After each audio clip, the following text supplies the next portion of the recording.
출애굽기 26장을 보겠습니다. 출애굽기 26장. 오늘은 성막의 그 앙장이라고 하죠. 덮개에 대해서 좀 공부를 하겠습니다. 네, 출애굽기 26장.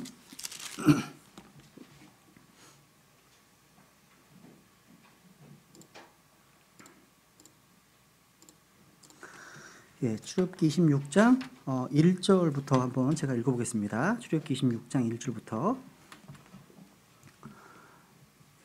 또 너는 성막을 만들되 가늘게 꼰 아마실과 청색과 자주색과 주홍색 실로 짠 10개의 앙장으로 만들며 정교한 솜씨로 만든 그룹들을 소놓아 앙장들을 만들지니 한 앙장의 길이는 28규빗이요 한 앙장의 너비는 4규빗이며 앙장들이 각각 한 치수를 갖게 할지니라.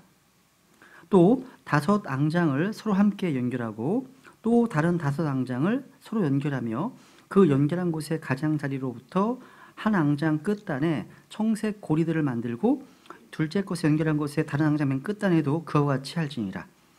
너는 한 앙장에 고리 50개를 만들고 둘째 곳에 연결한 곳의 앙장 끝단에 고리 50개를 만들어 그 고리들이 서로를 붙들게 할지니라.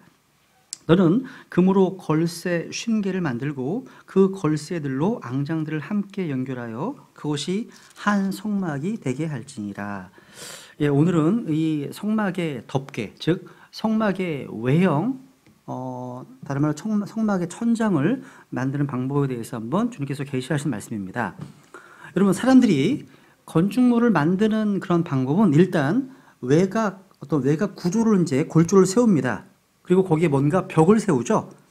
그리고 천장을 만듭니다.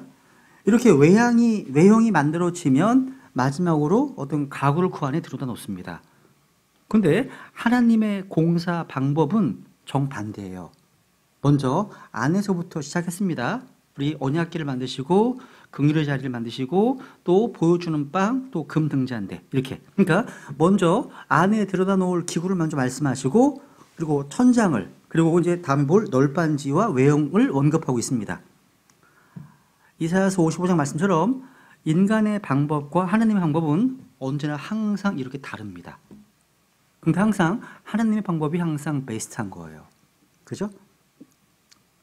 한번 첫 번째 앙장을 볼게요. 지금 읽었던 앙장 보시면 우선 이 그룹들이 수놓아진 가늘게 꼰 아마실과 청색, 자주색, 주홍실로 만들어졌다. 그리고 각 앙장의 길이는 28규빗, 너비는 4규빗이다. 그리고 5개의 앙장들이 서로 연결되어 있다.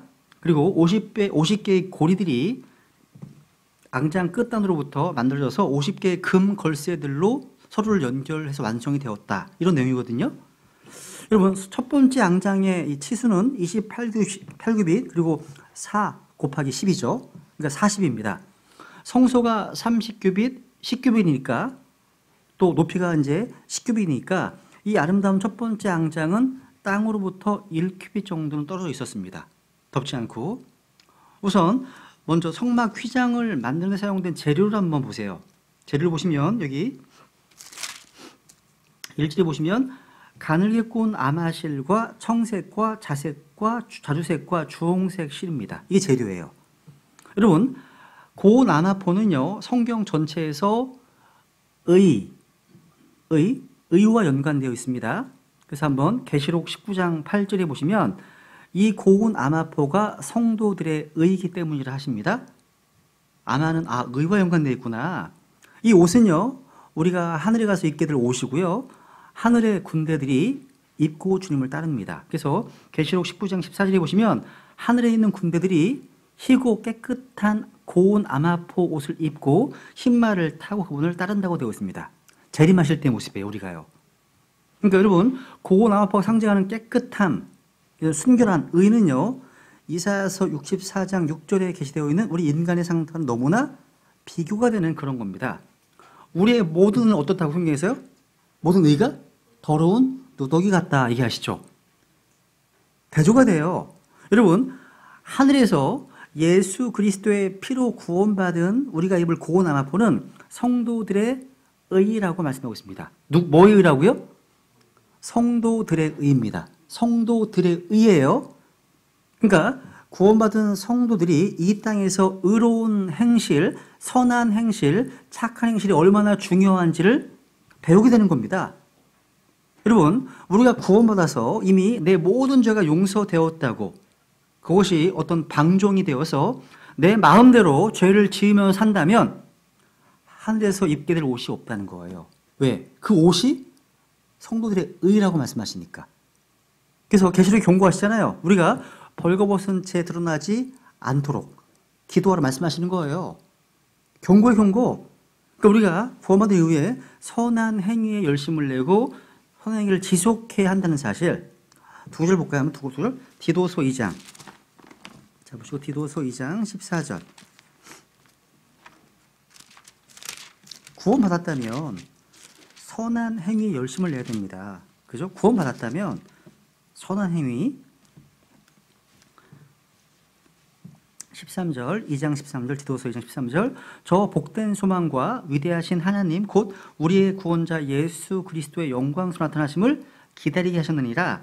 그분께서 우리를 위하여 자신을 주심은 모든 불법으로부터 우리 친히 우리를 구속하시고 정결하게 하사, 그 다음에 선한 행위에 열심을 내는 백성 곧 자신을 위한 특별한 백성이 되게 하려 하십니다. 이것이 우리가 구원받은 목적이에요.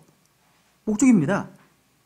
또 아래 보세요. 3장 5절에 보시면 3장 8절.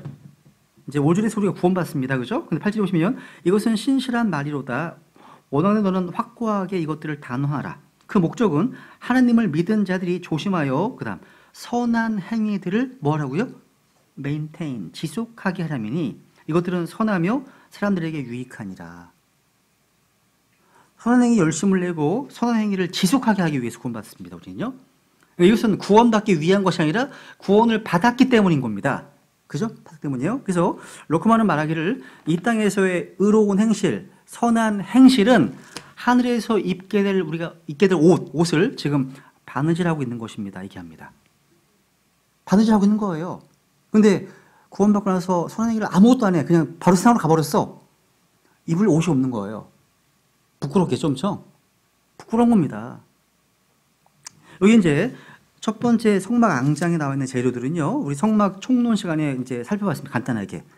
이 아마실은요, 레위기 16장 4절에 보면, 대제사장들이 입는 속옷이고, 반바지고, 허리띠와 그 관에 사용된 것들입니다. 이렇게 만든 옷을 입지 않으면 죽게 됩니다. 수기 18장 보시면 죽게 되는 거예요.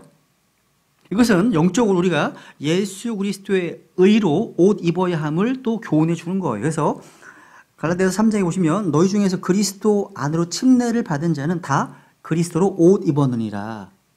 옷 입었다는 거예요. 옷은 그 사람의 신분, 상태를 보여주잖아요. 경찰관의 제복, 군인의 군복 마찬가지예요. 우리가 그리스도로 옷 입었다면 그리스도가 드러날 수밖에 없죠. 그죠? 그 다음부터 이제 색깔. 이제 앙장에 사용된 색깔을 보세요. 한번. 청색, 자주색, 주홍색 실 짰습니다. 여러분, 청색은 하늘의 실체를 나타내는 색깔이죠. 그래서 출애굽기 한번 앞에 보세요. 24장 10절. 출애굽기 24장 10절.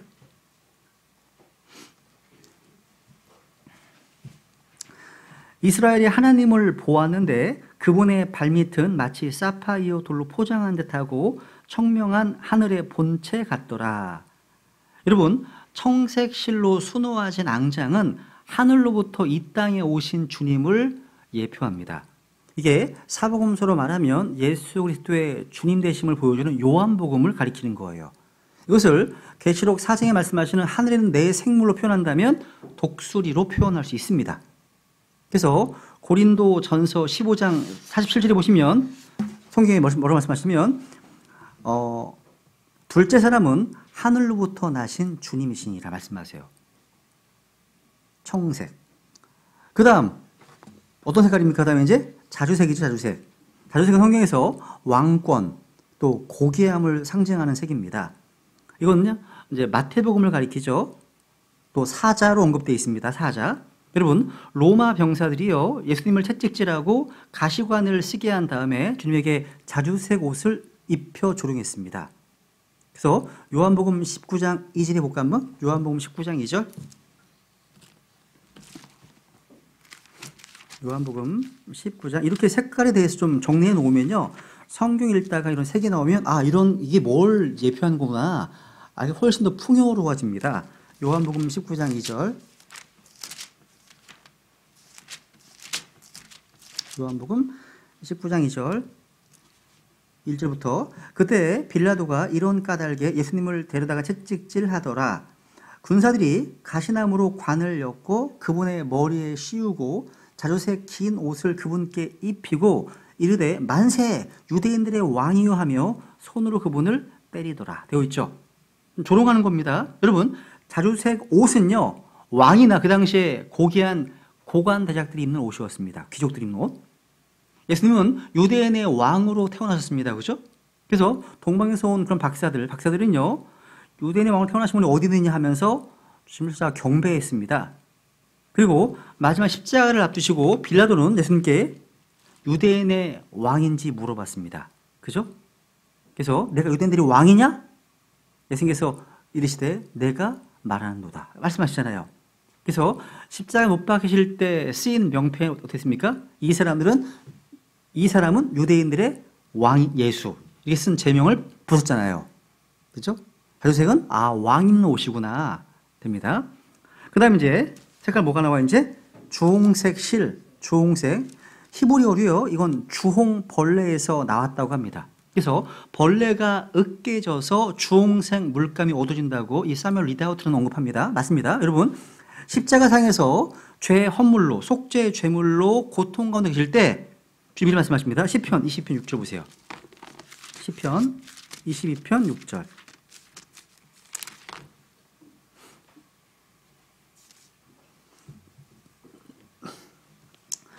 이게 메시아 시편이죠. 그죠? 고난받는 메시아에 대한 시편입니다. 6절 보시면 그러나 나는 벌레요 사람이 아니오니 사람들의 비방거리요 백성의 멸시거리이니이다 말씀하시네요.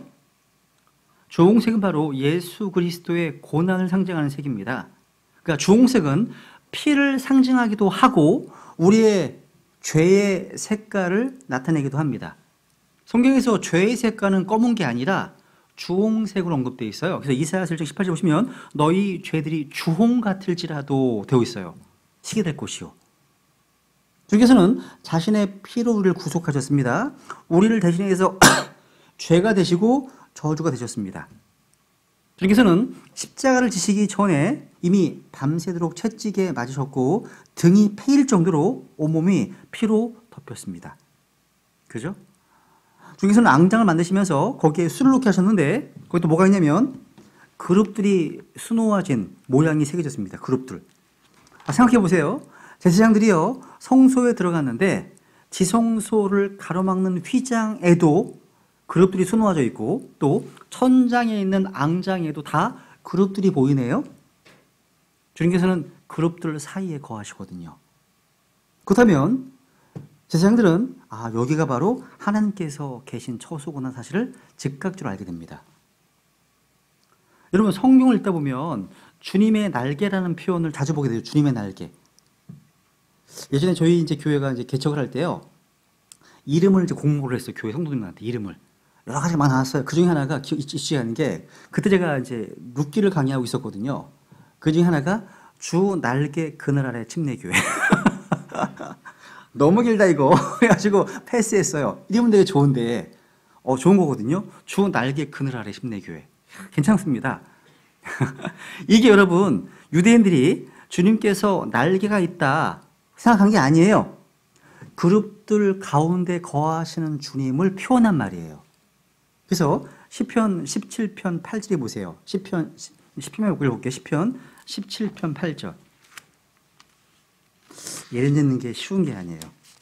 최근에도 저희 교회 이제 아기들이 태어났는데 목사님 이름 좀 줘주세요.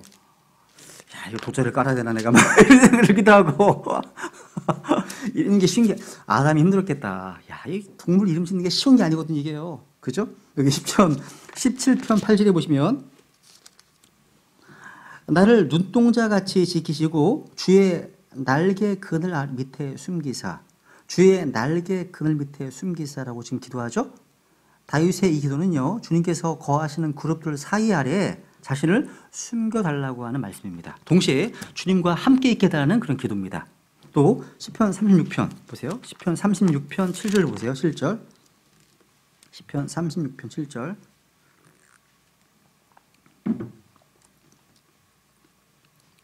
오 하나님이여, 주의 인자하심이 어찌 그리 뛰어나신지요? 그런즉 사람들의 자녀들이 주의 날개 그늘 밑에서 주를 신뢰하나이다. 이 기도 역시요, 성소에 들어가는 제사장들이 실질적으로 경험하는 그런 기도예요. 그러니까 그룹들이 수놓아진 앙장 아래에서 섬기는 제사장들은요, 주님의 날개 그늘 아래 늘 있게 되기 때문이죠. 그죠? 여러분이 주님의 날개 그늘, 날개 밑에 있다 고백한다면 여러분 모두가 다 주님의 임재 앞에 있다는 사실 고백하는 겁니다.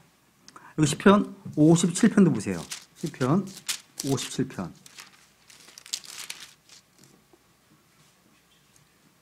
57편 1절 보면 오 하나님이여, 내 혼이 주를 신뢰하오니 내게 긍휼을 베푸시고 내게 긍휼을 베푸소서. 참으로 이 재난들이 지나갈 때까지 내가 주의 날개 그늘에 내 피난처를 두리이다 얘기합니다.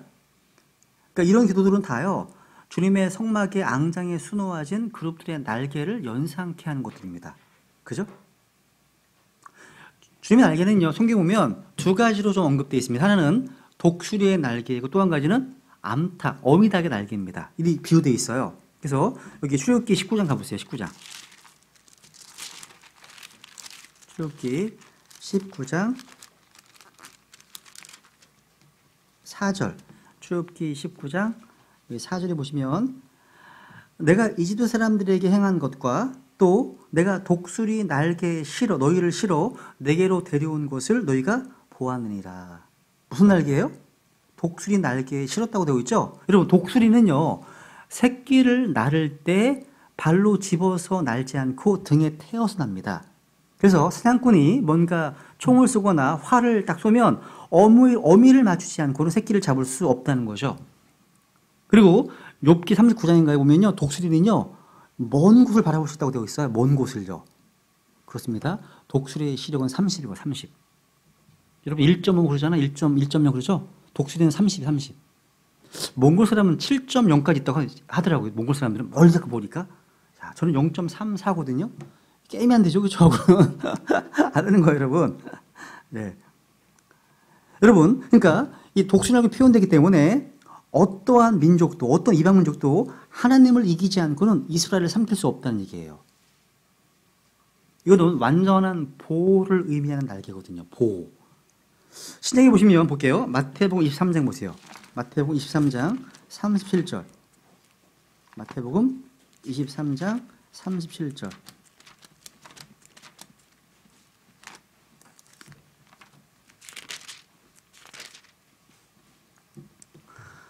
오 예루살렘아 예루살렘아, 대원자들을 죽이고 내게 보낸 자들을 돌로 치는 자여, 암탉이 자기 병아리들을 자기 날개 아래 모음같이 내가 얼마나 자주 내 자녀들을 함께 모으려 하였더냐.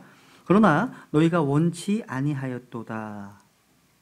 야, 여러분, 어미닭은요, 새끼들을 날개 밑에 품는데 개나 고양이의 공격을 받거나 아니면 하늘을 나는 매의 공격을 받을 때, 그때 가면요, 자기가 죽어가면서도 날개 밑에 있는 새끼들을 내놓는 법이 없답니다.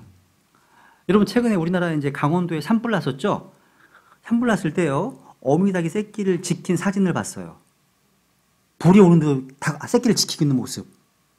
닭은 또 살아난 것 같아요. 막 화상에 흘려 있는데 살아있는 것 같아요. 와, 멋있지 않아요? 동물들은 자기 새끼를 보호하는데, 인간들은 얼마 있다가 낙태죄가 이제 미혼이다, 헌법 불합치 판결을 내렸잖아요. 반대. 이상하지 않아요? 인권을 굉장히 중요시하는데 가장 나약한 인권은 여자 인권이 아니에요. 아무 힘이 없는 아이의 인권이지. 또 아이의 인권을 무시하고 아이를 죽이기로, 그죠? 22명 다 죽인다고 그러잖아요. 죽일 수 있다고 하잖아요. 그죠? 야, 이거 참 불행한 거죠. 그죠? 불행한 겁니다. 어쨌거나 이 날개 역시도 다 그러니까 보호를 위한 날개라는 거죠. 그죠? 여러분, 주님을 이길 수 없다면 주님의 날개 밑에 있다는 것은 영원히 안전한 곳입니다. 안전한 곳이죠. 그래서 시편 기자가 말한 날개는요, 성소의 휘장과 앙장에 그려진 그룹들을 의식한 주의 날개입니다. 여기 이제 다시 출애굽기 26장 다시 가보세요.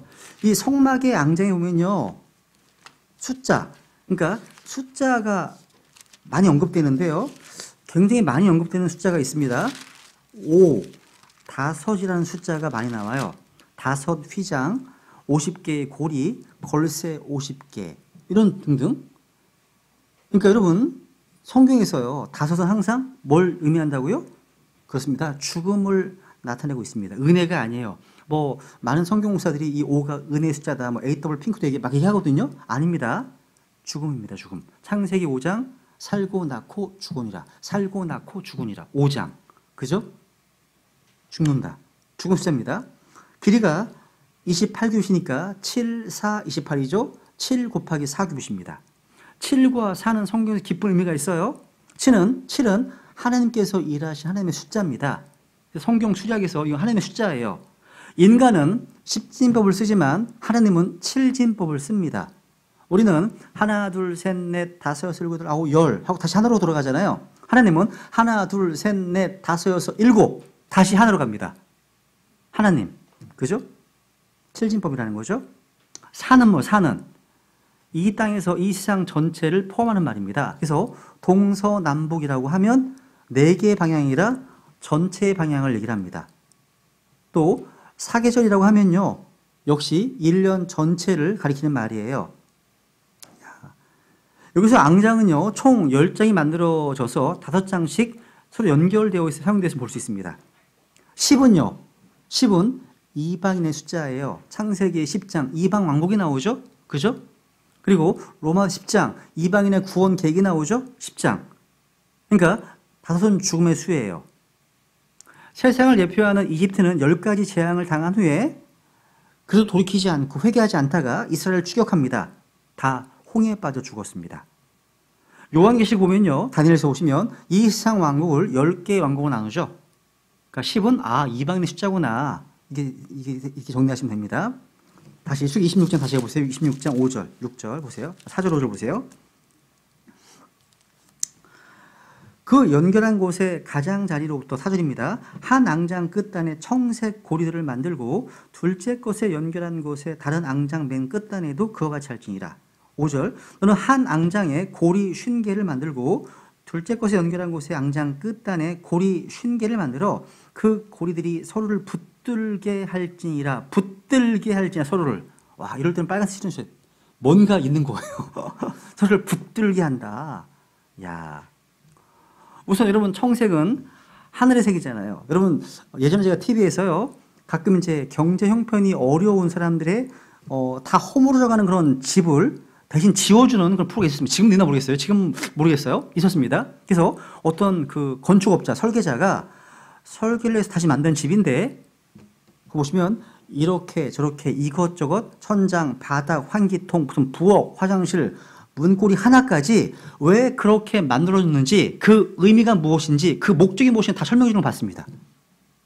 인간들조차 자신의 건축물에 여러 가지 의미를 부여하고 있는데, 하물며 하나님께서 지으시라고 명령하신 성막, 성전에도 하나님 말씀을 비교해 찾아보면 깊은 의미가 있다는 얘기예요. 당연하죠. 여러분, 근데 여기서 좀 놀라운 게 하나 있어요. 모르겠습니다. 뭐냐? 이 커튼, 이 앙장이 바로 성막이란 말로 쓰였다는 사실이에요. 야, 보세요. 여기 6절. 보세요. 6절 보시면 너는 금으로 걸쇠 50개를 만들고 그 걸쇠들로 앙장들 함께 연결하여 그것이 뭐라고요? 원 태버너클, 한 성막이 되게 할지니라. 한 성막, 7절 마찬가지입니다. 7절도 마찬가지예요. 성막을 덮는 덮개가 되게 하라. 그러니까 첫 번째 이 앙장을 성막으로 표현하고 있다는 사실이에요. 또 26장 15절에 보시면 또 성막에 쓰기 위해 시띠나무로 널빤지를 만들어 세우되, 이 성막이 뭐예요? 널빤지 앙장을 위한 거예요. 주님은 첫 번째 앙장을 성막이라고 부르셨습니다. 이건 아주 놀라운 영적 의미가 있습니다. 여러분, 예수 그리스도께서는 하나님이시면서 인간, 육신을 입으셨습니다. 그죠? 여러분, 그리스도 안에는 하나님의 신격의 모든 충만함이 육체로 거하셨죠. 그래서 골로새서 2장 9절에 보시면 그분 안에는 하나님의 신격의 모든 충만이 몸으로 거하고 있다 말씀하십니다. 이분이 바로 성막의 원형이시거든요. 여러분, 성막의 외관을 성막으로 언급하고 있는 것처럼 이것은 육신을 입으신 예수 그리스도, 그분을 우리가 하나님이라고, 주님이라고, 하나님의 아들이라고 부르는 것과 마찬가지입니다. 이와 더불어서 예수 그리스도의 피를 통해서 구원받은 성도들은요, 예수 그리스도로 옷 입었기 때문에 주님께서는 우리를 부르실 때 하나님의 아들들로 부르십니다. 그리고 하나님의 아들들로 받아주신다는 사실이에요. 너무 감사한 거예요. 그래서 요한일서 3장 1절에 보시면 보라, 아버지께서 어떠한 사랑을 우리에게 베푸사 우리가 하나님의 아들들이라 불리게 하셨는가 얘기하십니다. 또 다시 보시면 여기 주님께서는요, 앙장 맨 끝단에 청색고리 50개를, 사절에 보시면 청색고리 50개를 만들어서 서로 단단하게 연결하게 하셨습니다. 이렇게 연결되어서 하나의 완전한 성막의 천장이 되는 거예요. 원 태버너클. 야, 이 두 가지로 이해할 수 있습니다. 보세요. 하나는 그리스도와 몸의 관계로, 또 하나는 성도들 간의 관계로 적용할 수 있습니다. 한번 볼게요. 고린도전서 1장. 고린도전서 1장. 바울이 이제 고린도 교회를 책망하잖아요. 그죠? 책망하는 것 중에 한 가지가 이 부분입니다. 1장 10절. 형제들아, 이제 내가 우리 주 예수 그리스도의 이름으로 너희 간청하노니 너희는 다 같은 것을 말하고 너희 가운데 분쟁이 없이 같은 생각과 같은 판단 안에서 완전히 함께 뭐라고요? 결합하라. 결합하라. 네, 형제들아, 글로의 집안에 속한 자들을 통해 너희에 관한 일, 곧 너희 가운데 다툼이 있음을 내가 밝히 알게 되었노라. 이제 내가 이것을 말하노니 곧 너희가 각각 이르기를 나는 바울에게, 나는 아볼로에게, 나는 게바에게, 나는 그리스도께 속하였다 하는도다. 13절, 그리스도께서 나뉘셨느냐? 그리스도께서 나뉘셨느냐? 그러니까 주께서는 지금 교회의 하나됨을 굉장히 강조하시잖아요. 여기 성막의 앙장을 통해서도 하나됨을 굉장히 강조하고 있습니다. 그래서 26장 2절에 보시면 각각 한 치수, 원 메저, 한 치수, 8절도 원 메저, 한 치수가 나옵니다. 우리는 언급하고 있고 6절과 11절에 보시면 한 성막이 되게 하고 두 번째 앙장도 하나가 되게 하기 위해서 고리로 연결하라고 말씀하십니다. 그러니까 하나님의 거처인 성막에서 하나로 연결을 강조하고 있다는 것은 지금 이 시대에 하나님의 거처인 그리스도의 몸된 교회에서도, 신약 교회에서 충분히 영적으로 적용할 수 있습니다. 5개의 앙장들이, 오는 죽음이 숫자죠. 5개의 앙장들이 50개의 금 걸쇠와 청색 고리들로 연결되어서 한 성막이 된다는 것은 예수 그리스도의 죽으심과 보혈, 십자가를 통해서 그리스도와 몸된 교회가 하나가 된 것을 의미하는 겁니다. 하나님께서는요, 청색 고리로 앙장을 연결하는 것처럼 청색, 하늘로부터 오신 주 예수 그리스도를 통해서 자신과 우리를 연결하셨습니다. 이제 둘이 아니에요. 한 장입니다. 한 장이 되는 거예요. 한 장. 이것이 하나님과 교회의 관계이고 또 하나님과 성도의 관계입니다. 머리와 몸은 둘이 아니에요. 그죠? 아닙니다. 여러분, 머리와 몸은 척추를 통해서 온 몸에 신경이 손끝, 발끝 다 전달됩니다. 그래서 주님과 우리와의 관계는 독립된 객체의 관계가 아니라 생명의 유기체적인 연합으로 하나 된 관계예요. 우리가요. 여러분, 아무리 재주가 많은 손이라 하더라도요, 몸에서 떨어져 나가는 순간 그것은 그냥 하나의 고기 덩어리에 불과한 거예요. 의미가 없는 거예요. 그죠? 여러분, 아무리 열매를 많이 맺는 가지라 하더라도요, 그 나무에 붙어 있지 않으면 아무 의미가 소용이 없어요. 소용이 없습니다. 그러니까 여러분, 인디펜던스, 독립이란 말, 가지에게 독립이란 말은 있을 수가 없습니다. 의미가 없어요. 붙어 있어야 되는, 붙어요. 여러분, 때린 놈에 나눈 놈이 있다고 그러잖아요. 나눈 놈 위에 붙어 있는 놈이 있는 거예요. 붙어 있으면 못 이겨요. 붙어 있으면 되는 거예요. 그러니까 크리스찬들 역시 그리스도와는 분리될 수 없다는 사실. 보세요. 골로새서 1장 볼까요? 에베소 4장 16절. 에베소서 4장 16절.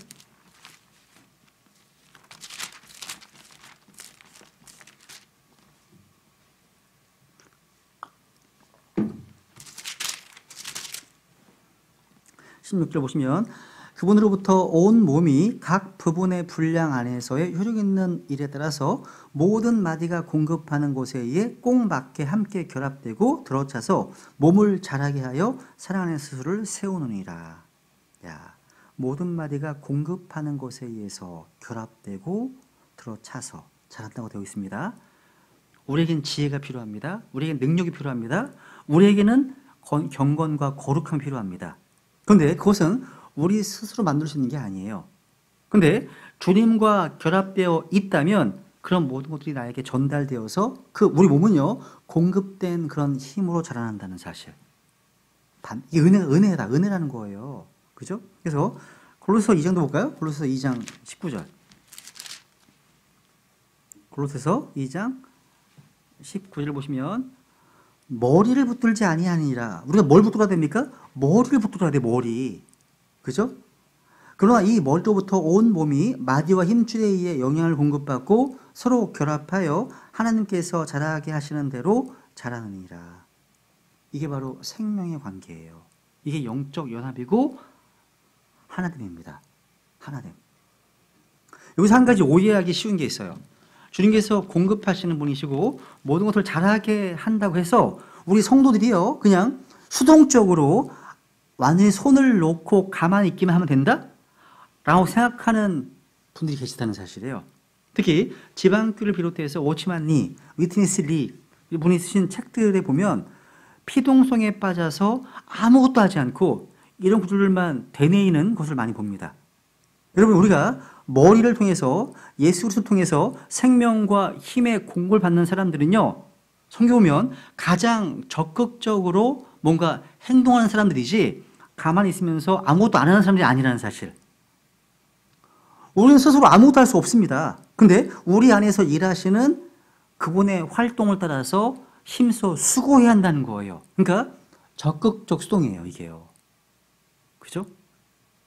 그래서 골로새 1장 29절에 보시면 이것을 위해서 나도 내 속에서 강력하게 활동하신 분의 활동을 따라서 힘쓰며 수고한다. 먼저 워크인이고 워크아웃이라는 거예요. 먼저 인풋이 있어야지 아웃풋이 있죠. 그 얘기예요. 우리의 손과 발은 다 머리에서 힘이 공급되는 거예요. 근데 손발이 가만히 있어. 아무것도 못하는 거죠. 그러니까 머리에서 힘을 공급받은 대로 머리에서 지시하는 일을 하면 뭔가를 이뤄내는 법이라는 사실이죠. 주님께서는 언제나 우리가 필요로 하는 것 이상의 은혜를 베푸시고 힘을 주십니다. 그래서 우리가 믿고 행한다면 뭔가 내가 부족해서 일을 못한다? 그런 결코 없다는 사실이에요. 우리가 순종하지 않아서 그렇지. 우리가 몸을 내어드리지 않아서 그렇지. 그죠? 6절 다시 6절 26장 6절 너는 금으로 걸쇠 50개를 만들고 그 걸쇠들로 앙장들을 함께 연결하여 그것이 한 성막이 되게 할지니라. 여러분 푸른 고리를 이을 걸쇠를 50개 만들어서 연결하면 한 성막이 되는 거죠. 여러분 고리, 걸쇠 이거는요 하나밖에 뜻이 없어요. 연결하는 거예요. 연결 외에 다른 뜻이 없어요. 마찬가지입니다. 그리스도의 십자가, 예수님의 보혈 이것은 다 연합과 하나됨으로 요약할 수 있습니다. 그래서 성경은 골로새 1장 20절에 보시면 그분의 십자가의 피를 통해 화평을 이루사 그분으로 말미암아 모든 것들이 즉 내가 말하오니 그분으로 말미암아 땅에 있는 것들이나 하늘에 있는 것들이 자신과 화해하게 하셨느니라. 주님께서 스스로 푸른 고리가 되셨고 걸쇠가 되셨습니다. 그러니까 십자가는 둘을 하나로 만드는 능력이 있다는 사실. 그래서 예수님의 피는 바로 화해의 피입니다. 화해의 피예요. 화해의 피. 예수님의 피는요 원수된 자를 친구보다 더 가깝게 만들어요. 여기는 신분의 구분도 없고 외모에 따른 차별도 없어요. 만약 교회에서 이런 이런 것들 때문에 구별이 지어지고 뭔가 분리가 일어난다면 그 교회는 그리스도와 십자가의 피가 없는 겁니다. 흐르지 않는 거예요. 십자가의 피가 흐르지 않는 교회들은 주님께서 등잔대를 옮겨버리시겠죠.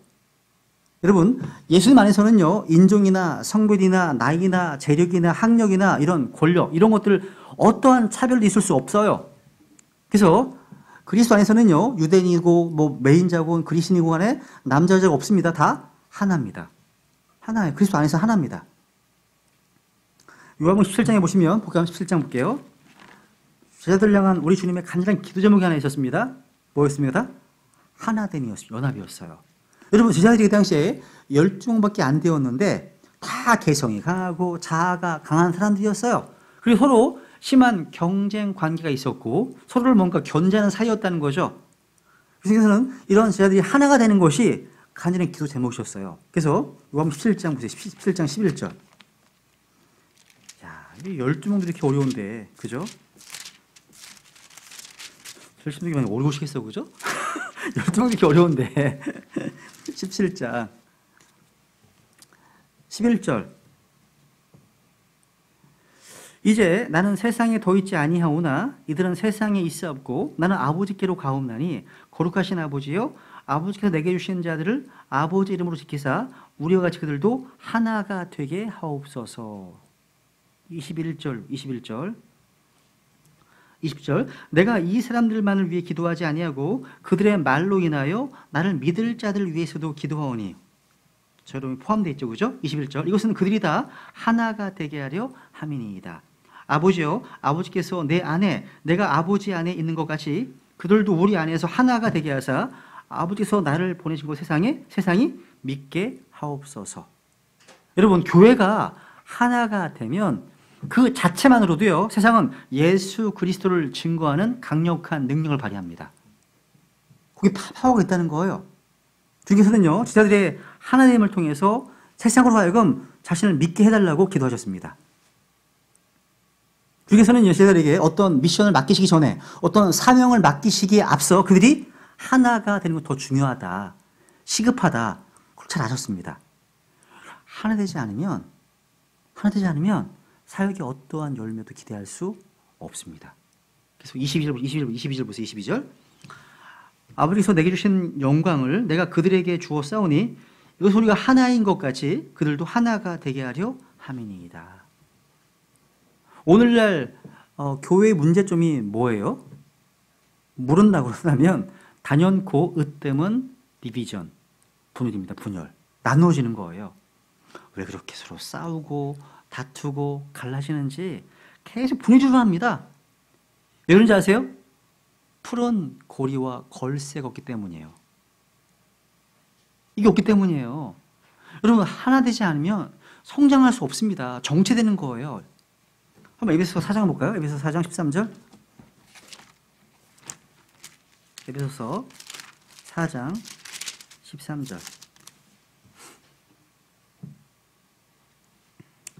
마침내 우리가 다 믿음과 하나님의 아들을 아는 것에서 하나가 되어 완전한 사람에 이르고 그리스도의 충만하심에 장성한 분량에까지 이른다.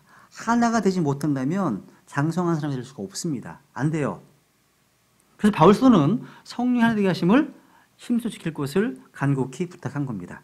우리 각 사람 안에 푸른 고리와 걸쇠가 있으면 연결되지 않는 것이 이상한 일인 거예요. 다 걸쇠가 있어요. 왜? 성령이 계시거든, 다 우리 안에 연결돼 있다는 거예요. 그래서 여기 앞에 위에 보세요. 3절. 에베소서 4장 3절을 보시면 화평에 매는 띠로 성령이 하나 되게 하신 것을 힘써 지키라. 너희를 부르심의 한 소망 안에서 너희가 부르심을 받은 것 같이 한 몸과 한 성령이 있고 한 주와 한 믿음과 한 침례가 있으며 하나님이 계시니 곧 모든 것의 아버지시라. 그분께서는 모든 것 위에 계시고 모든 것에 두루 계시며 너희 모두 안에 계시니라. 그래서 우리가 하나 되는 겁니다. 하나 될 수 있는 겁니다. 여러분, 그리스도의 십자가는 우리의 육신을 죽음에 처하고 우리 안에 계신 그리스도를 우리의 몸을 통해서 드러나게 합니다. 그래서 하나가 될 수 있는 거예요. 그래서 우리가 이제 실천해야 될 가장 중요한 일이 뭘까요? 함께 모여서 기도하고 함께 모임을 갖고 함께 식사를 나누고 함께 교제하고 함께 복음을 증거하는 일입니다. 이게 중요한 거예요. 성경은 서로가 해야 할 일, 함께 해야 할 일을요, 혼자서 해도 된다? 라고 말씀하지 않으십니다. 함께 힘써야 할 일은 반드시 함께 해야 하는 겁니다. 함께요. 빌립보서 1장. 빌립보서 1장에 보세요. 1장 27절. 오직 너희 행실을 그리스도의 복음에 합당하게 하라. 그리하면 너희에 대한 일들 곧 내가 가서 너희를 보든지 떠나 있든지 너희가 한 영 안에 굳게 서서 복음의 믿음을 위하여 한 마음으로 함께 싸우며, 야, 한 영 안에 굳게 서서 한 마음으로 함께 싸우며. 야, 여러분, 우리 혼자 기도할 수 있어요. 혼자 찬송할 수 있습니다. 여러분, 혼자서 부흥이 잘해요. 저 혼자 집에서 혼자 찬송했다가 노래도 막 합니다. 근데 혼자 하면 연결이 안 돼요. 연결이 안 됩니다.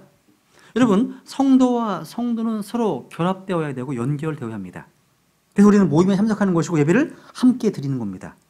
여러분, 혼자 기도하는 것과 함께 기도하는 것에는요, 엄청 큰 차이가 있습니다. 그냥 이게 너부러진 천 조각하고 만들어진 옷과의 차이와 같습니다. 천 조각은요, 실로 박음질해서 연결되어야만 온전한 옷이 되는 거죠. 마찬가지입니다. 각 성도들이 함께 모여서 찬양하고 기도하고 교제하고 함께 예배를 드릴 때 영적 유기체의 모습이 밖으로 드러나는 거잖아요. 드러나는 거예요. 그래서 빌립보서 2장 보세요. 2장 2절 보시면 바울이 고명합니다. 너희는 같은 생각을 품고 같은 사랑을 가지며 한 마음과 한 생각이 되어 내 기쁨을 성취하라 했습니다.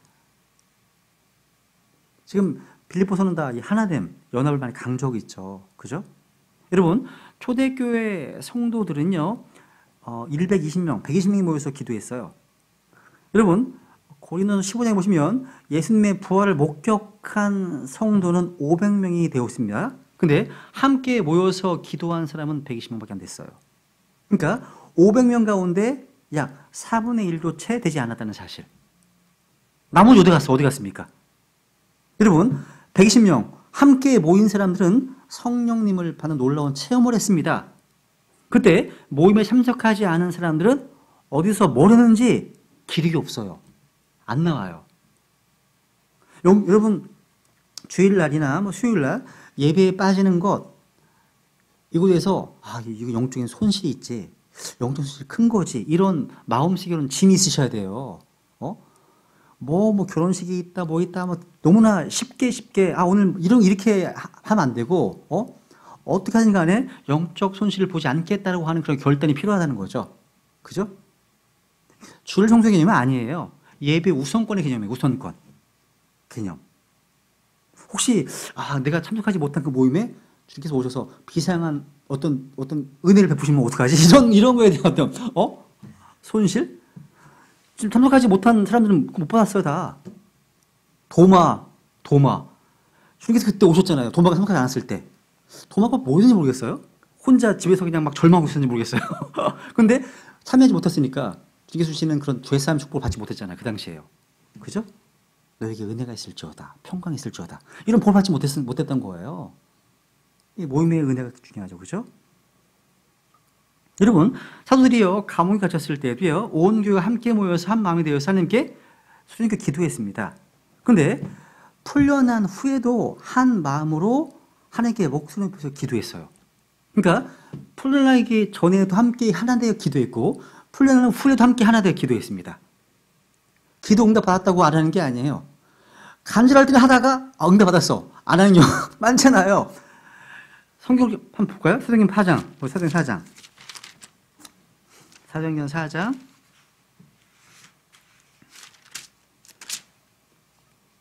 (23절) 그들이 풀려남에 자기 동료들에게 가서 수제사장들과 장로들이 자기들에게 말한 모든 것을 전하니 그들이 그것을 듣고 한 마음으로 하나님께 목소리를 높여 이르되 주여 주는 하늘과 땅과 바다와 그것들 안에 모든 것을 만드신 하나님이시요. 기도하잖아요. 그죠? 이렇게 한 마음으로 하나님께 목숨 높여 기도하니까 뭐가 일어났습니까? 기적이 일어났습니다. 기적이 일어났어요. 31절 보세요. 그들이 기도하기를 마침에 그들이 함께 모인 곳이에요. 함께 모인 곳이 흔들리더니 그들이 다 성령님으로 충만하여 다음 하는 말씀을 말하니라. 함께 모이는 모임의 중요성. 많이 너무 자주 나오잖아요. 그죠? 보게 되는 겁니다. 그래서 로마서 15장 6절에 보셔도요. 너희가 한 마음과 한 입으로 하나님 곧 우리 주 예수 그리스도의 아버지께 영광을 돌리게 하시길 원한다라고 말씀하고 있습니다. 이렇게 연결, 하나됨, 함께 연합을 강조하고 계시다는 사실이죠. 이렇게 첫 번째 양장은요. 아름답습니다. 청색과 자주색과 주홍색 실과 아마로 고운 아마실로 네 가지 색깔로 정교하게 짠 것입니다. 그래서 이것은 예수 그리스도의 영광과 아름다움을 다 예표해 주고 있습니다. 그래서 성막의 안은 너무나 아름답습니다. 영광스럽습니다. 자, 그죠? 밖에서 보면요. 단지럽습니다. 시시합니다. 되게 우중창해요. 회색의 모습입니다. 그죠? 제일 바깥에 보이는 거는요, 오수리 가죽이거든요. 요것도 이따 볼게요, 우선. 다시 두 번째 갈게요, 두 번째 장장. 이제 두 번째 장장은요, 7절. 출애굽기 16장 7절 보면 너는 염소털로 앙장들을 만들어 성막을 덮는 덮개가 되게 하고 11개의 앙장을 만들지니라 되어 있네요.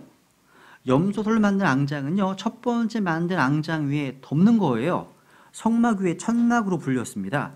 여러분, 첫 번째 앙장은요, 4가지 색상을 사용해서 그룹을 수놓은 곳인데 그 자체로 성막으로 불렸습니다.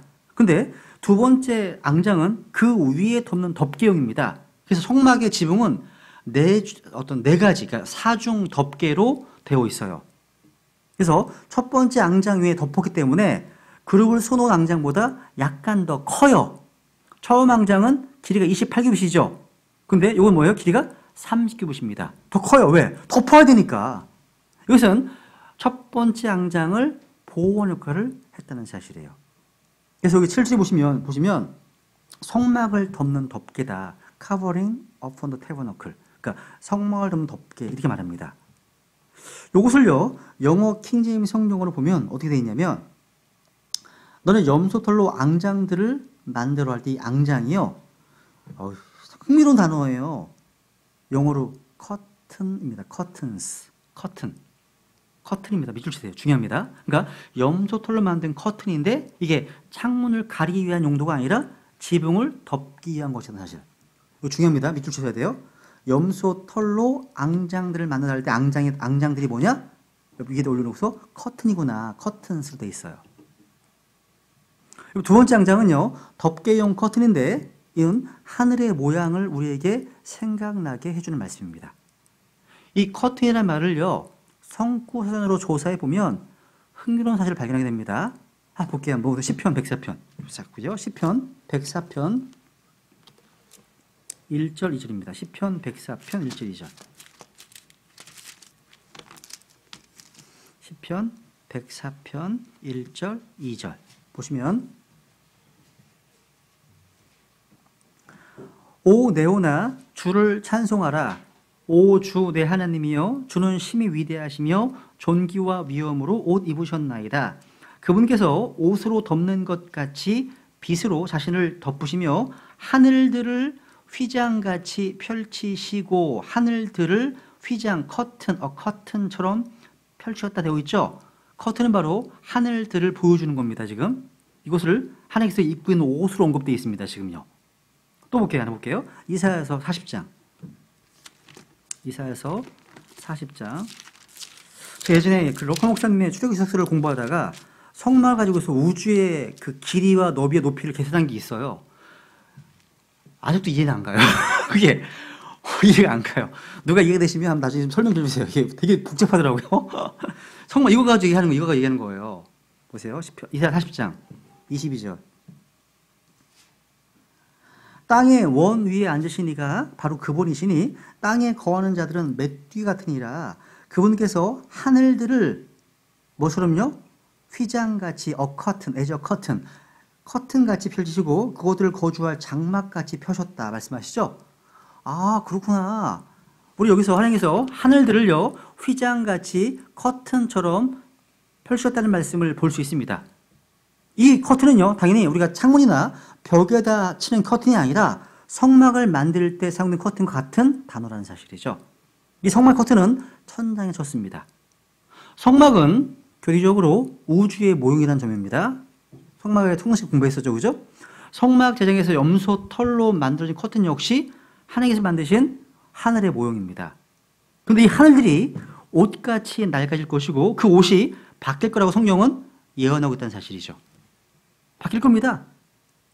한번 보세요. 시편 102편 보세요. 시편 102편 102편 25절 26절 시편 102편 25절 26절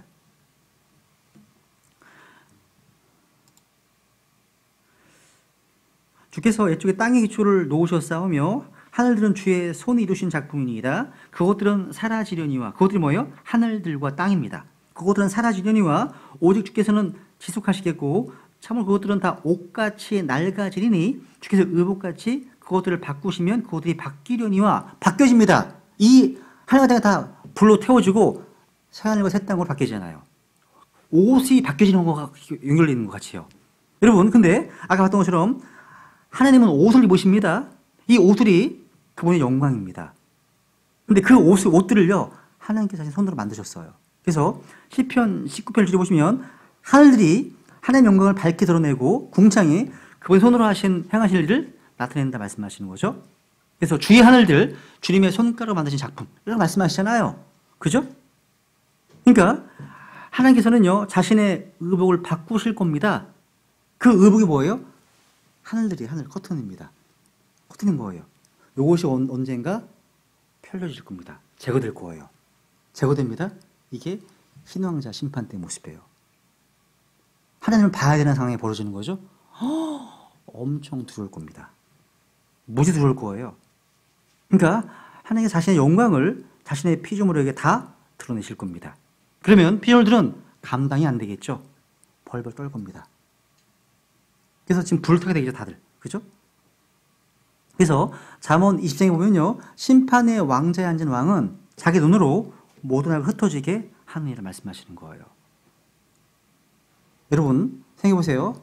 예수 그리스도의 옷을 벗겼고 그분의 벌거벗은 몸을 보았고 그분을 조롱했던 죄인들에게는 그날이 어떤 날이 될 것 같으세요?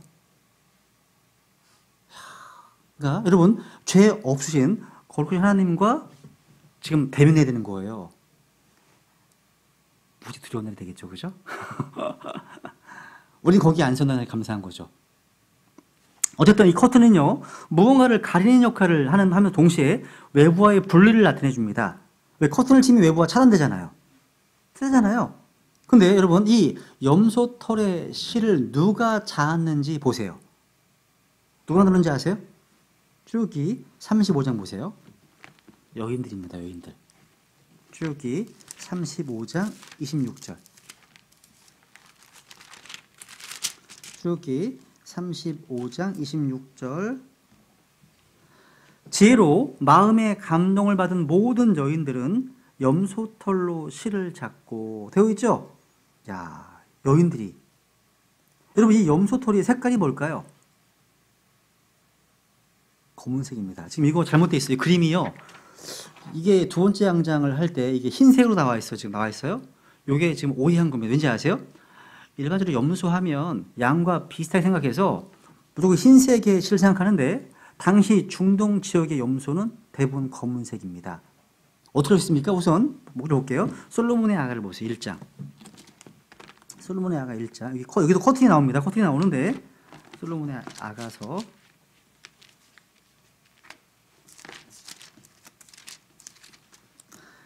1장 5절 보세요.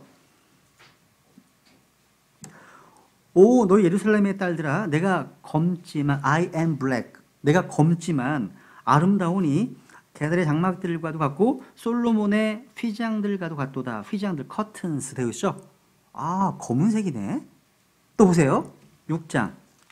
아가서 6장 5절 보세요. 6장 5절. 여기 염소가 나오는데 6장 5절. 내 눈이 나를 사로잡았으니 내게서 그 눈을 돌려다오. 내 머리털은 길라앗에서부터 모습을 드러내는 염소 떼 같고. 내 머리털이 염소 같답니다. 머리털이요. 머리털. 여러분, 아시아 사람들이 머리털이 무슨 색깔이죠? 검잖아요. 다 아는 거 아니에요? 그러니까 검은색 커튼이 틀림없다는 거죠.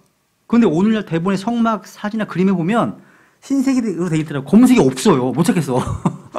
안 나오더라고요. 이건 성경에 대한 고증이 부족한 탓이죠. 황금의 집을 봐도 흰색으로 되어 있거든요. 우리에게는 절대 기준인 이 킹제임스 성경이 있어요. 이 성경으로 바로 잡으면 돼요. 히브리어든 헬라어든 사진이든 주석이든 간에 다 바로 잡을 수 있습니다. 성경 가지고서. 아, 검은색이구나. 그래서 여기다가 그 사인펜을 그려놓으세요. 검정색으로 싹 칠해놓으세요. 흰색 아니다. 칠해놓으시면 돼요. 여러분, 주님께서 염소털로 앙장을 만들게 하신 것은요, 염소에 대한 영적 의미가 있기 때문이에요. 순염소는요, 백성들의 죄를 덮기 위해서 속죄 제물로 사용되었어요. 이 순염소는요, 이스라엘의 주요 절기에 항상 헌물로 사용되었어요. 무교절에서 마찬가지입니다. 무교절에도 어린 양과 더불어서 속죄를 위한 순염소가 제물을 드려줬습니다. 나팔도 마찬가지예요. 그러니까 속죄도 마찬가지입니다. 그러니까 죄의 헌물로 속죄하면서 사용되었다는 거죠. 레위기 16장, 민수기 28장, 29장 다 그렇습니다. 그래요? 그러니까 국가적 주요 명절에서 이 속죄 헌물은 어김없이 순염소가 드렸다는 사실이에요. 주께서 특별히 순염소로 죄 헌물을 드릴 것을 요구하신 데는 이유가 있어요. 여러분, 구원받은 사람이라면 어린 양에 대해서 너무나 쉽게 그게 뭘 예표하고 있는지 잘 이해합니다. 알고 있습니다. 근데 순염소 그러면 잘 이해를 못해요. 잘 모르시더라고요. 순염소는요, 다니엘서 8장 5절 이하를 보시면 사악한 이방 왕국 또는 적 그리스도를 예표합니다. 포구소서에 보시면요, 성경에서 염소가요, 좋은 의미로 사용되지 않습니다. 염소는 늘 죄, 악, 이거가 연관되어 있어요. 여러분, 리브가와 야곱이 합작해서 아버지 이삭을 속인 장면에 등장하는 털이 무슨 털이에요? 염소털이에요, 염소털.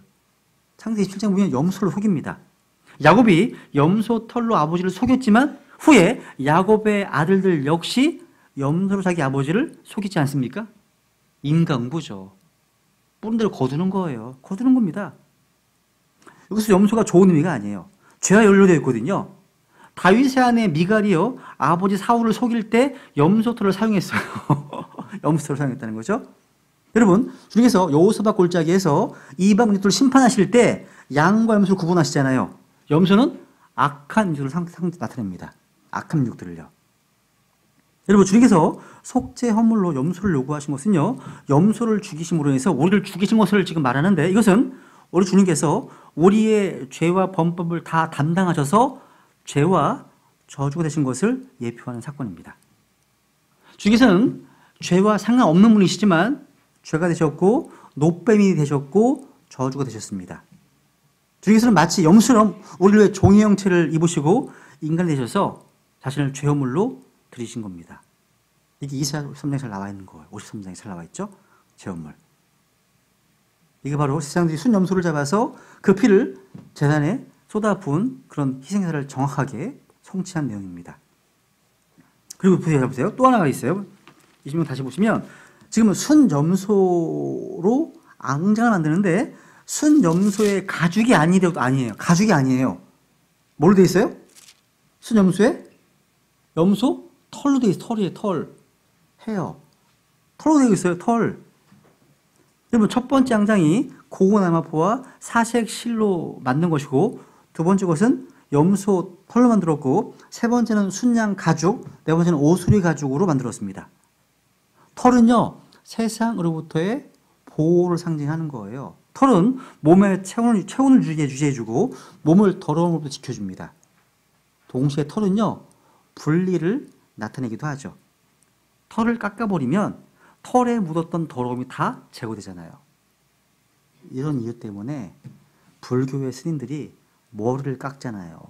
세상과의 단절을 선언하는 겁니다. 여러분, 이교도의 종교 가운데 머리를 깎아서 세상과 단절을 선언하는 예가 많아요. 털. 그래서 교회에 들어가 머리 깎고 오셨다. 좀 유심히 보셔야 돼요. 네. 다시 여기 보세요. 18절, 9절, 18절 보시면 여기 앙장의 길이와 너비가 나오죠. 그죠?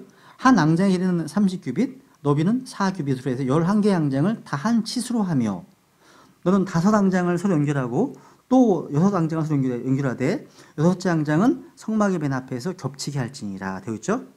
그러니까 첫 번째 앙장을 덮는 거예요. 11, 11개 숫자. 5과 6으로 분리했네요. 그죠? 6은 인간의 숫자죠. 5은 죽음의 숫자고요. 그죠? 6. 인간 6자날 지음받았잖아요. 인간은 6일 동안 일해야 됩니다. 계시록에 나오는 한 사람의 숫자 666입니다. 적그리스도를 예표하는 느부갓네살 왕은요. 그 왕이 세운 금상에 나와요. 거기 보면 금으로 형상을 만드는데 높이가 60규빗이고 넓이가 6규빗입니다. 그리고 악기가 6개가 나와. 악기. 야. 그리고 또 하나 확인해 볼까요? 열왕기상 10장이면 10장 보세요. 열왕기 10장. 솔로몬이 사람들이 거두는 세금의 양이 금의 무게가 나오는데 흥미롭습니다. 솔로몬은요. 예수 그리스도를 예표하기도 하고 또 적그리스도를 예쁜 인물이기도 합니다. 둘 다 가능해요. 솔로몬은요. 보세요. 열왕기상 10장 14절. 열왕기상 10장 14절 보시면 이제 한 해에 솔로몬에게 들어온 금의 무게는 666달란트였는데 되어 있죠. 666이 나오네요. 야, 6. 그렇습니다. 여러분, 하루는 24시간이죠. 이것은 6을 4번 더한 것과 같습니다. 역시 인간의 수입니다. 우리 시간은 늘 60초를 1분으로 60분을 1시간으로 하고 6시간을 4번 하면 하루가 끝납니다. 여러분, 우리 주님께서 빌라도의 법정에서 재판을 받기 위해서 서신 시간이 정확히 6시입니다. 요한복음 19장 14절에 나오거든요. 우리 이런 숫자의 배열이 결코 우연의 일치가 아님을 확실히 알 수 있습니다. 왜? 이 성경이 바로 하나님의 영감으로 주어진 말씀이기 때문이에요. 우연이 아니에요. 여러분, 우리 주님께서 십자가에 못 박히실 때 당한 순환이 6가지입니다. 첫 번째, 등에 채찍을 맞으셨습니다. 등에. 두 번째, 주먹과 손바닥으로 얼굴을 맞았습니다. 세 번째, 침을 뱉으면서 갈대로 머리를 맞으셨습니다. 네 번째, 가시나무로 만든 왕관을 머리에 씌워줬습니다. 다섯 번째, 양손과 발에 못을 박히셨습니다. 여섯 번째, 옆구리에 창으로 찔리셨습니다. 주님께서는 바로 6가지 순환을 당하셨습니다.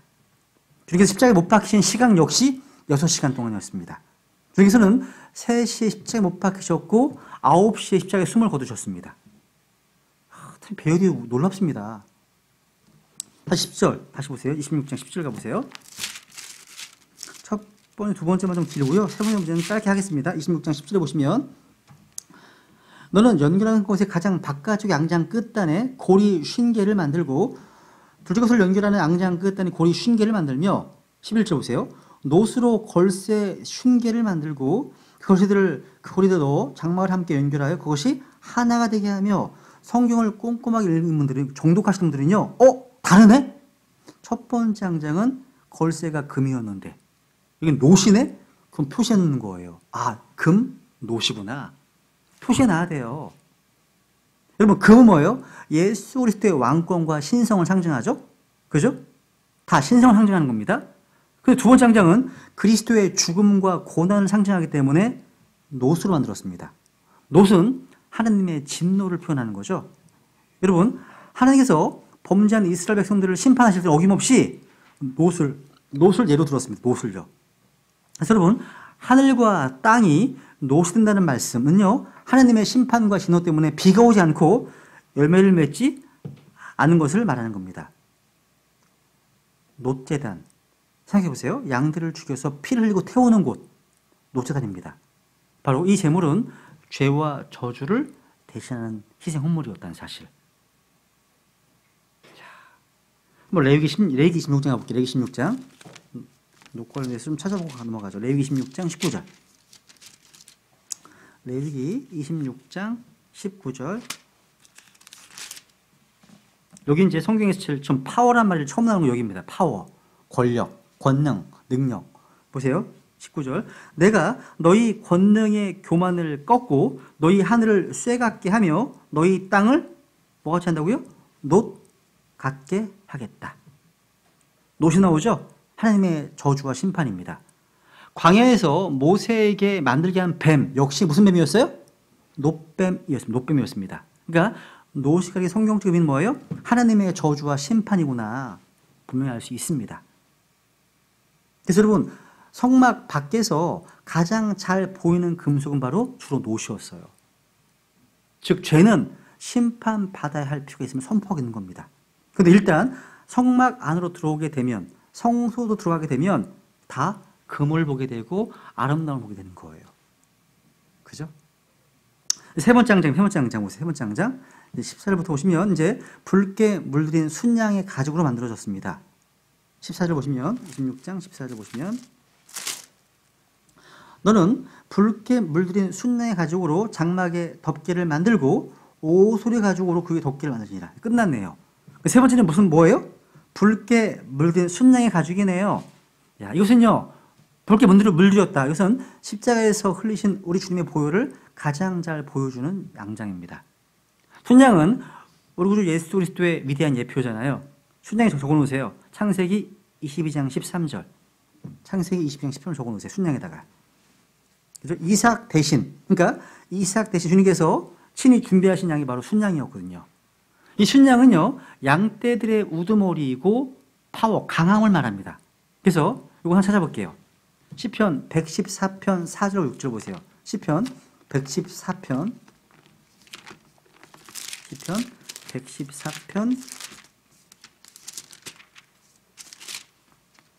4절. 산들은 순양들 같이 뛰며 작은 산들은 어린 양들 같이 뛰었도다. 6절. 산들아 너희가 어찌 순양들 같이 뛰었느냐? 작은 산들아 너희가 어찌 어린 양들 같이 뛰었느냐? 되어 있죠? 야, 순양은 양떼들의 우두머리고 강함을 지금 나타냅니다. 여러분, 순양의 가죽으로 만들려면 순양이 반드시 죽어야 되는 거예요. 죽어 나오죠. 털이 아닙니다. 털이면 안 죽어요. 안 죽을 수 있어요. 그렇죠? 가죽이니까 죽어야 되는 거죠. 그러니까 붉게 물들인 것은 뭐예요? 피를 상징합니다. 그러니까 세 번째象征의미는 뭐예요? 예수님의 죽으심과 흘린 피를 통한 구속을 상징한 것을 볼 수 있습니다. 네 번째 항장 뭐예요? 아까? 오소리 가죽입니다. 제일 바깥 덮개죠. 우후장창이에요. 여기 그림 나오잖아요. 제일 바깥 보세요. 그러니까 이 오소리 가죽은요, 밖에서 볼 때 바로 보이는 앙장이 이것입니다. 그러니까 안과 밖이 틀리다는 거죠. 그죠? 오소리 가죽은요, 고급 가죽이 아니랍니다. 아주 거칠고 투박한 가죽입니다. 이것은요, 우리 구주 예수님께서 외모가 굉장히 매력있고 아름다움이 없음을 나타내는 거예요. 주님께서요. 이사야서 53장. 이제 마무리를 해야겠네. 이사야 53장 보시면 2절. 메시아에 대한 예언이 기록되어 있죠. 그죠? 여기 보시면 그가 그분 앞에서 연한 초목같이 마른 땅에서 나온 뿔같이 자랄 터이니 그에게는 모양도 없고 우아함도 없으며 우리가 그를 볼 때 그를 흠모할 만한 아름다움이 없도다. 아름다운 분이 아니시라는 얘기네요. 그러니까 주님은 결코 꽃미남이 아니셨어요. 꽃미남은 좋아하지 마세요, 자매님들. 다쳐요. 외모는 6개월밖에 안 가요. 1년? 가는 것 같기도 하고. 네, 아니셨습니다. 그러니까 주님의 모습은요, 사람들을 뭔가 끌만한 모습이 전혀 없었다는 거예요. 그래서 세상 사람들은요, 이 주님의 가치를 잘 몰라요. 하나님의 지혜, 하나님의 권능을 알지 못합니다. 사람들은 그리스도 십자가를 볼 때 아주 어리석게 보였을 뿐이라는 사실이죠. 믿지 않는 사람들은요, 예수님의 가치를 알지 못합니다. 이들은 겉으로 보이는 오수리 가죽으로 만든 성막의 표면만 보기 때문에 그 안에 붉은 가죽으로 된 앙장이나 염소털 앙장이나 그룹이 선호하지 아름다운 앙장을 결국 볼 수 없습니다. 그 사람들은 예수님의 겉모습을 아무리 봐도 하나님인 줄 몰라요. 그러니까 대부분의 사람들은요, 이러한 예수님의 영광과 아름다움과 신성과 이런 위엄을 전혀 보지 못한 채 그냥 표면적으로 투박한 바깥 모습만 보게 됩니다. 그래서 겉모습만 보고 판단하는 거예요. 얘네들 왜 이렇게 교회 생활하고 막 이거 왜 이렇게 허비하지? 이렇게 생각하는 거예요. 그죠? 근데 우리 구원받은 성도들에게는요, 안을 볼 수 있는 영적 감각이 하나 더 있습니다. 성령이 오셨거든요. 시편에 보시면 하나님은 아름다우신 분이시고 사랑스러운 분이시고 그 아름다운 성소 안에 있다고 말씀하십니다. 그것을 우리가 점점 알아가고 있는 거고 확인하고 있는 겁니다. 그죠? 그래서 고린도후서 5장에 보세요. 고린도후서 5장 16절 보시면 우리 역시 성도들 역시 육신을 따라서 주님을 알아서는 안 되는 거예요. 그래서 고린도후서 5장 16절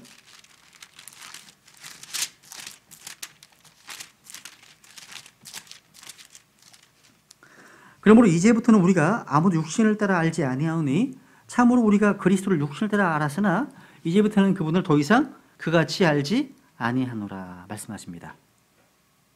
우리가 주님을 아는 방법은 이 말씀을 통해서 성령님의 조명하심을 통해서 알 수 있습니다. 다른 방법은 없어요. 그래서 제가 마지막으로 하나만 더 언급하고 말씀드릴게요. 여러분, 성막의 안의 가치를 보는 사람들, 그래서 자기의 시간과 몸을 들이는 사람들은요, 다른 누군가로부터, 보지 못하는 누군가로부터 방해를 받습니다. 한번 볼게요. 요한복음 12장 볼게요. 요한복음 12장. 이것을 확인하고, 제가 사복음서에서요, 가장 위대한 인물이 누굴까? 저 개인적으로는 마리아다. 마리아입니다. 마리아. 12제자들도 아니에요. 마리아입니다. 보세요. 한번 12장 보시면 뭐 내용 아시니까 그냥 3절. 저희 교회 이름이 요한복음 12장을 이제 묵상하다 나온 거예요. 베다니가 되게 좋은 곳이구나. 그래서 이름을 지은 거예요. 베다니 심리교회라고. 여기 보시면 3절에 보시면 그때 마리아가 매우 값진 나드 향유 한 근을 가져다가 예수님의 발에 붓고 자기 머리털로 그분의 발을 닦으니 향냄새가 집에 가득하더라. 이에 그분의 제자들 중에 하나로 그분을 배반하여 넘길 시몬의 아들 가룟유다가 말하되 어찌하여 이 향유를 300데나리온에 팔아 가난한 자에게 주지 아니하였느냐 하니. 여러분, 가룟유다는요, 마리아가 향유를 주님의 발에 붓는 것에 대해서 몹시 분노했습니다. 이유는 간단해요. 가룟유다는요, 주님께서 그런 것을 받을 가치가 없다고 생각하기 때문입니다. 그러니까 성모로 말하면 뭐만 본 거예요? 겉만 본 거예요. 겉만 본 겁니다. 그래서 향유를 주님의 발에 붓는 것은 가장 쓸모없는 일, 무가치한 일, 웨이스트, 그냥 헛된 일로 여긴 겁니다. 왜? 유다는 예수님을 주님으로 그리스도를 믿지 않았기 때문입니다. 유다는 항상 예수님 부를 때 주님이라고 부르고 항상 메스터, 선생이라고 불렀습니다. 이 전부예요. 유다는요, 그런 유다는 사람들이 예수를 믿고 경배하는 것, 그분의 영광을 누리고 그분의 어떤 가치를 부여하는 것, 이런 싫어했습니다. 예수님께서 바로 그럴 만한 가치나 그런 자격이 없다고 생각했던 것입니다. 그런데 여러분, 예수님께서 주님이시고 그리스도시라면 향유를 붓는 일은 아까운 일이 아니라 이건 마땅한 일입니다. 마땅한 일이죠. 여러분, 마태복음 2장에 보시면요, 엎드려 아기 예수께 경배하잖아요. 그래서 자기의 보물함을 열어서 황금과 유향과 모략을 선물로 주셨잖아요. 당연한 거 아니에요? 그게 누군지 아니까. 마가복음 보세요. 마가복음 이렇게 되어 있습니다. 보세요. 마가복음 14장. 같은 내용인데요. 여기 14장. 여기 3절부터 읽어볼게요. 보세요. 그분께서 베다니에 계실 때 나병 환자 시몬의 집에서 음식 앞에 앉으시니 한 여자가 매우 귀한 나디향유를 담은 옥합을 가지고 와서 그것을 깨뜨려 그분의 머리에 부음에 어떤 사람들이 속으로 분개하여 이르되 어찌하여 향유를 이렇게 허비하느냐, 그것을 300데나리온 이상에 팔아 가난한 자들이 줄 수 있었겠도다며 그녀를 향해서 불평하니. 야, 지금 사람들의 생각은 다 비슷하네요. 핵심은 뭐예요? 다 향유가 아깝다, 저 귀한 향유를 저런 사람의 머리에 들여붓다니, 이런 거예요. 300데나리온 그러면요, 노동자 하루 품삯이 한 데나리온이니까 1년 연봉입니다. 그러니까 우리나라 말하면 한 2,500에 3,000만 원 되는 겁니다. 기본적으로 어마어마한 가치죠, 그죠? 그러니까 여기 있던 사람들은 다 옥합에 든 향유의 가치를 정확히 알고 있었습니다. 귀하다, 비싸다, 시세로는 3천 원 되겠구나, 알았습니다. 그죠? 그러니까 옥합에 든 향유의 가치는 알았지만 그 자리에 계신 예수님의 가치는 몰랐다는 거죠. 예수님의 가치를 아는 사람은요, 향유를 붓는 마리아 외에 아무도 없습니다. 제자들도 아니었어요. 마리아뿐이었습니다. 사람들이 왜 분개했다고요? 사실에 어찌하여 향유를 이렇게 허비하느냐, 웨이스트, 허비하느냐.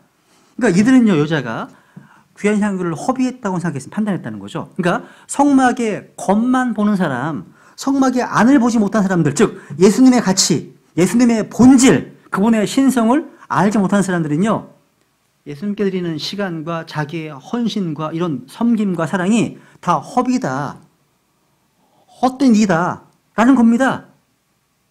여기서 여러분 분개한 사람들 나오죠. 누군지 아세요? 이 사람들이요? 여기서 분개한 어떤 사람의 정체가 성경에 나옵니다. 마태복음 26장 가보세요. 마태복음 26장. 그러니까 마리아가 되게 지금 훌륭한 인물이에요. 그래서 복음 선포되는 곳마다 이걸 기념하게 하잖아요. 마리아를 기념하게 하잖아요. 역시 여자가 더 나은 것 같기도 하고 여자가 나은 것 같기도 하고, 그죠? 마태복음 26장 이게 8절 9절 8절 9절 지금 6절치는 같은 내용입니다. 8절 보시면 그분의 제자들이 그것을 보고 분개하여 이르되 무슨 의도로 이같이 허비하느냐, 이 향유를 비싸게 팔아 가난한 자에게 줄 수 있었겠도다 하거늘. 누구예요? 그죠? 향유를 부는 여인을 향해 분노하고 그 향유를 책망한 사람은 바리새인들이 아니었습니다. 서기관들이 아니었어요. 누구였습니까? 예수님의 제자들이었습니다. 가룟 유다 한 명이 아니었다는 거예요. 그분의 제자들이에요. 제자들입니다. 제자들이에요. 이거 보니까 뭐냐, 12제자들이 한 마음 한 뜻이었던 것 같아요. 한 뜻. 왜 이런 일이 벌어진다고요? 제자들은요, 주님을 따르면서도 주님의 가치를 알지 못하기 때문인 거예요. 이들에게는요, 예수님보다 향유가 더 귀해 보이는 것, 가치 있어 보이는 것 때문입니다. 그래서 이들은 예수님께 드려진 귀한 것들, 값비싼 것들이 아까운 거예요. 아깝고 허비라고 생각한다는 거예요. 그냥 헛돈 썼네, 이런 의미예요. 헛돈 썼다는 뜻입니다. 이들은 주님보다 향유에 더 관심이 있었다는 사실이에요. 너무 아까운 거죠. 그래서 아깝도 못해 속으로 분개까지, 이해가 안 가. 분개까지 해, 속으로. 그 불평을 합니다, 여자한테. 그 이유가 뭐라고, 이유가? 성막 안으로 들어가서 예수 그리스도의 신성과 영광과 아름다움을 보지 못하기 때문입니다. 그걸 보지 못하면 돈이 더 귀해 보이는 거예요. 반대로 주님께 드리는 헌신과 경배는 한마디로 허비라는 겁니다. 근데 여러분, 저 여러분에게 필요한 게 뭔지 아세요? 바로 이와 같은 허비입니다. 허비. 제 주위에는요, 신앙을 뭔가 투자의 모습으로 다가선 사람들이 있어요. 뭔가 여러 배의 이득을 기대한다는 거죠. 그러니까 이렇게 했으니까 주님께서 몇 배도 주시겠지, 최소한 원가는 주시겠지, 이런 기대 심리. 근데 허비는 뭐예요? 내가 바라는 것이나 얻는 것이나 남는 것이 하나도 없이 그냥 드리는 거예요. 그냥. 주님께서는 여자에게 왜 이렇게 하느냐고, 바라는 게 뭐냐고, 소원을 말해보라고 하지 않으셨습니다. 마리아는요, 주님의 가치와 영광을 알고 있었기 때문에 아무것도 바라지 않고 다 드린 거예요. 이게 진짜 경배입니다. 이게 진짜 경배예요, 경배. 근데 그런 경배가 제자들과 무리들의 분노를 일으켰고 공공의 적이 되어버린 거예요. 공공의 적이. 이것은요, 무슨 얘기냐면 성막 안의 영광과 아름다움을 본 사람, 즉 주님을 향한 참다운 경배와 헌신이 방해를 받는다는 거. 방해를. 누군가에 의해서. 방해. 누구에게서요? 믿지 않는 이교도가 아닙니다. 바리새인들이 아니에요. 바로 주님의 제자들에 의해서 반대를 받고 있습니다. 그러니까 적은 언제나 가까운 곳에 있다는 사실이에요. 우리의 헌신과 경배를 드리는 사람 주변에 같이 함께 하고 있다는 사실이에요. 여러분, 주님께 뜨겁게 소원 기도했던 한나를 방해했던 사람 누굽니까? 그 당시 대제사장 엘리였습니다. 다윗을 죽이려는 자가 누구였습니까? 주님의 기름 부음 받은 자 사울이었습니다. 모세를 비난했던 자, 힐난했던 자, 대적했던 누구였습니까? 모세의 누이 미디암과 형 아론이었습니다. 욥을 시험에 빠뜨렸던 자는 누구였습니까? 아니었어요. 이런 얘기가 부지기수라는 거예요. 그러니까 마리아의 경배와 헌신을 방해하는 자가 누구였습니까? 지자들과 가룟 유다였다는 사실이에요. 그래서 만약 어떤 지체가 주님께 헌신하겠다 이렇게 결단하고서 주님께 원 스텝, 투 스텝, 한 걸음 두 걸음 발을 떼기 시작하면 즉시 방해자가 나타날 겁니다. 나타납니다. 그가 가족이나 친구일 수도 있고 아니면 다른 가까운 그리스도인일 수 있습니다. 항상 그거 생각하면 좋겠습니다. 마귀는요, 주님께 쓰는 돈, 주님께 드리는 어떤 시간, 주님께 드리는 어떤 열정, 그러니까 주님께 뭔가를 드려지는 뭔가를 다 허비다, 이건 낭비다, 쓸데없다 이렇게 얘기합니다. 그러니까 마귀는요, 우리의 관심과 어떤 열정과 우리의 뭐 애정과 재물을요, 주님이 아닌 다른 어떤 것에게로 돌리려고 하는 거예요. 그건 마귀의 글입니다. 마귀의 글이에요. 우리는 모든 걸 주님께 드려야 한다는 사실이죠. 그죠? 우리의 경배와 헌신과 기도와 사랑과 믿음과 소망 다 모든 간에 우리는 다 누구에 드리는 거예요? 주님께 드려야 한다는 사실. 그죠? 오늘 여기까지 하고 또 다음 시간에 하겠습니다.